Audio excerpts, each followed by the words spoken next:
اعوذ باللہ من الشیطان الرجیم بسم اللہ الرحمن الرحیم الحمد للہ رب العالمین والصلاة والسلام علی الکریم وعلی آلہ واصحابہ من سنہ بسنت یوم الدین اما بعد.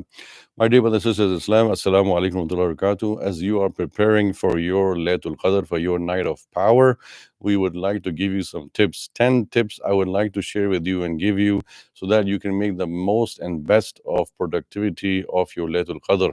These tips are all in terms of actions in preparation for the night of power, so that you can make the most of your time in that night from your worship. And these tips are like prepping or preparation so that you can be able to do the zikr askar. I'll be making another video where I'll give you 10 ways of making the best in terms of ibadah. So what's tip number one? Tip number one is the most important, is that before the night of power, in that daytime, take a short nap. Take a sleep or rest, even if it's a half an hour, 1 hour during the daytime. Take a sleep, because sleep and rest refreshes your body. You can stay up all night. Remember, it's a very demanding task to stay up all night and killing the sleep. So therefore, a short nap in the afternoon is tip number one, and the most important tip, the most valuable tip, is to have a short nap in the morning. But if you cannot do it due to one reason or another, no problem. The other 9 tips will help you to go through the longevity of the night. Number 2 is that after your Salatul Isha, after the iftar and dinner and Salatul Isha, after Salatul Isha, make sure you take a shower. And take a shower, because taking a shower, a hot shower, refreshes the body, wakes up your hormones and your eyes and everything.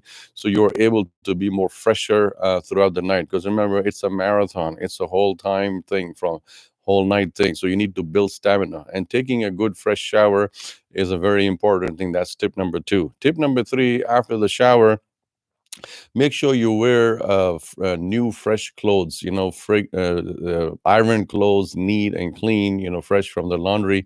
Don't wear old clothes. These are all psychological tips of preparation. It's not a purpose that to make a person understand what this is important, but these are things to assist you. These are time-tested things that people have done, scholars have done in the past in order to prepare themselves for the night of power. So wearing nice, good clothes psychologically trains the brain. It makes you into the groove that, yes, I'm going for a special occasion.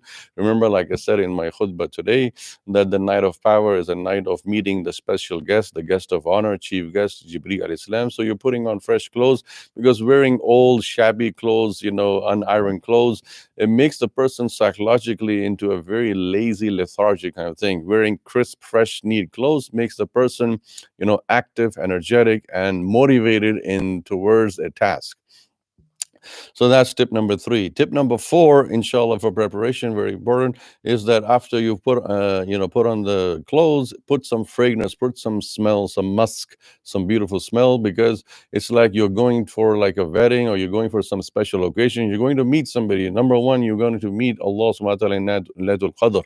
Number 2, you're going to meet Jibreel alayhi salam, and you're going to meet a lot of angels. It's a night where angels are surrounded all over the place, as Allah says, تَنَزَّلُ الْمَلَائِكَةُ وَالرُّوحُ بِإِذْنِ رَبِّهِمْ مِنْ كُلِّ أَمْرٍ سَلَامٌ هِيَ حَتَّى مَطْلَعِ الْفَجْرِ. So you want to have these special smells that, the smell awakens. When you smell good, it awakens your, your glands and your senses, and you are more, agile and fresher. Tip number 5 is that do not eat or drink too much in your iftar and dinner the night before the power, the night before Laylatul Qadr. Because when we eat and drink a lot, we become very lazy and lethargic, we become drowsy, it becomes difficult to do ibadah. All that food in the stomach, secretes enzymes and secretes all kinds of hormones, and it makes you very, very nausea and sleepy, and you will just say, oh, let me take a small nap and then I'll do Laylatul Qadr, and then boom, you sleep the whole night. So it's very important. Tip number 5 is that do not eat and drink too much excessively. Eat light, eat good, eat wholesome foods, foods that will take you throughout the night, food that will make you longevity, such as fruits and vegetables, dry fruits if you can, like almonds and walnuts, cashews, things like that. And just eat light, because the more lighter and fresher we eat that night, the night before the Qadr, the more stamina and we will have, because eating heavy oily stewy foods and staying and having excessive food in the stomach will make the person drowsy and sleepy. And remember the food is not the essence for this night, it's the ibadah, and you want to build stamina, and stamina is built by having a light stomach.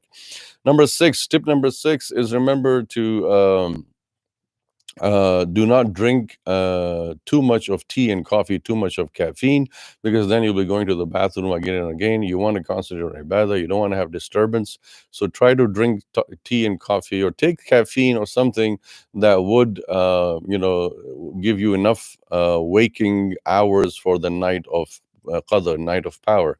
So that's tip number 6, to drink and tea, coffee in moderation, or in just enough, maybe just 1 or 2 cups, enough to stay up all the night, not too much. And the tip number 8, very important, is while you are doing in your Laylatul Qadr, while you are in the night of power and you're doing ibadah, do not eat intermittently in between. There's a tendency, human psychology, when you are up at night, there's a mindset that, oh, let me have some munchkins, let me have some munching thing, junk food like chips and biscuits and cookies and this and that, or milk.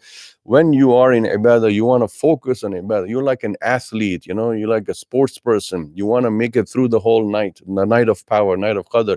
So you want to focus in your ibadahs. You don't want disturbances. If you keep munching on things here and there, this food will go inside. It will create, it'll release sugar, and then sugar will get to the brain, and then you get drowsy, and then you'll get sleepy. So that is very important. Tip number 7 is that very important, that do not have any eating. Make sure you ate once, and that was the dinner, and then after that it's going to be suhoor time. Between dinner and suhoor, nothing. Keep it empty. Keep the stomach empty. I'll tell you a secret. If the stomach remains empty, you become more agile, you become more apt, you become more attentive, on empty stomach. And on a full stomach, you become very lazy and lethargic. So tip number 8 is very important to understand. Tip number 8 is make fresh wudu. If during your ibadah, if during your actions of ibadah worship, you get a little bit, yawning and things like that, the moment you sense that you're yawning, and before shaitan puts whisper in your mind that, oh, just lean back a little bit, just take a little short nap, just do like this, or let me just put the Quran down and take a small rest and I'll be back. Boom, you're gone. You're disaster. You don't want to sleep. You don't want to take rest in the night. That is lethal and dangerous. Do whatever you ought to do, but do not lean on anything. Do not lie down on the floor or couch or bed, because that will destroy it, and you will get to sleep, and then you'll wake up at Fajr time. So that you don't want to do. So make sure you make fresh wudu, and if you have to, wash your face with soap frequently. Every time you feel yawning and sleepy, go to the bathroom, make fresh wudu, wash your face with soap and everything. That is very important. Tip number 9, walk around the house or walk around the place you are making ibadah, because when you are doing ibadah and you're sitting in one position, or you are in a certain position, monotonous thing begins to sink into the mind and makes the person, sleepy and drowsy. So it's good to walk around, to change the rhythm, to stop the monotony and monotonous action, move around. You have to take a walk. It splits up the drowsiness and sleep and all that. Very important to take some. You don't want things to happen that would induce sleep in you. You want to stop everything that induces sleep. Tip number 10 for Laylatul Qadr, very important, is that keep changing your position of ibadah. If you are sitting, then you stand up. If you're standing, then walk a little bit. Sit down on the thing. If you're praying, then that's good. That's another change of position. You're doing 2 rak'ah or anything. If you finish praying, then you're sitting on the ground. That's fine. You can sit on the ground, and by sitting on the ground, you're getting a bit drowsy. Get up, stand up, shake a little bit, exercise, and then sit on a chair or something, or a couch. Do whatever you have to do, but don't sit or in a place that will make you too comfy and too relaxing. And very, very important. And finally, 2 things that we should not be doing at all throughout this night of Laylatul Qadr. These are the top 10 things that you have to do to prepare for Laylatul Qadr. And 2 things that we should not be doing. Number 1 is talking to family members in the house. Sometimes people say, let me take a break. I had enough. I need enough ibadah. Let me just have some talk. And when you start talking to other family members, that's wasting time. And then that talking may also make the person yawning and drowsy and sleepy, and they might take a rest. You want to motivate everybody in the house. You want to push everyone to the last mile, the last end goal, and motivate everybody. Even if somebody's trying to come and talk to you, say, please do not talk. Be busy in your ibadah. I be busy in my ibadah. And if you see any family members slacking off and becoming lazy and they're sleeping, they're lying down on the couch or on the bed, it is contagious. Sleep is contagious. Drowsiness is contagious. If you see other family members, there are 6 people in the house, and if 3 or 4 of them are sleeping, it's contagious. You will catch it. It's just like a cold, like a flu. You will catch it in the house. The shaitan will whisper in mind, look, they are resting. You should also take a rest, and boom, you lost the night. So do whatever you do, but do not slack off, and don't let your family members slack off. If somebody's sleeping, wake them up, put some water on them, pour water on them.